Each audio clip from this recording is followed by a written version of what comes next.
Divorced for life? I don't think so. Hey guys, Paul, Divorce Detox, and that is a message I received from a client, and the conversation kind of proceeded from there. The client was understandably frustrated with his divorce for a variety of factors. I'm not going to get into detail. That's his and their private matter. But the challenge that I received was, I promote that you're not just divorced the day you sign your paperwork in front of the judge or the court, that you're actually divorced for life. And this client, and I respect their opinion, said, no, I'm done. I'm walking. I could care less. I got no kids, nothing involved. I'm leaving it. She can have what she got, and that is it. And I probably will come back for more. Fair enough, man. You live your life the way you want.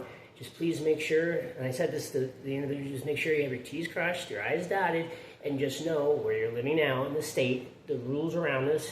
Consider consulting a lawyer to make sure you're doing everything correctly. Consider consulting a finance person to make sure that your money is going to be protected, what have you.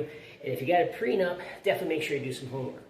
Fine, that's fine, I'll do that. But again, you're wrong. We're not divorced for life. I'm going to cut strings and never talk to her again. And I said, that's totally up to you how you want to proceed. And guys, you can't force people to accept everything in the world. And the divorce for life concept resonates with a lot of guys. It does. And women for that matter, especially if you have kids, because that's a whole different equation.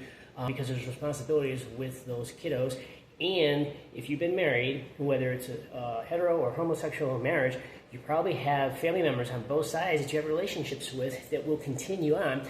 I've been divorced for a decade, and I still have conversations with my ex-in-laws, with my ex. We're in touch, and for myself, it's not terrible. We're amicable, we go forward. But even though we signed that little piece of paper, on a spring/summer day, and walked out of the courthouse, and that birds were chirping, I didn't realize at that moment that, wow, this is actually going to stay with me for the rest of my life.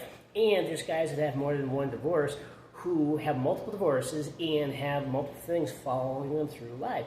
And this is part of the process with divorce, guys, for the most part. I mean, yeah, there could be exceptions to the rules and things like that, and you may have a situation where you're like, no, Paul, actually, I'm out of it, I'm done, there's no connection whatsoever. That's cool, too. In general, when you get divorced, still, you're always divorced for life. And remember, as you go through these processes, no two divorces are the same. Did I get offended by the guy when he came to me and said he's not divorced for life? No, I didn't. I accepted his perspective. I appreciate where he's coming from. I heard him and I resonated back to him. And I said, I get it, man. You do what's good for you. Just make sure you're protecting yourself so that when you start your new chapter, it's successful and you'll be happy going forward. And so not all is lost. In every divorce situation, every person I speak to, client-wise and just on the side cuffs, I learned something, I gained something, and there's no one center that covers everything. So I hope this is helpful. And just remember, guys, a little parting shot here.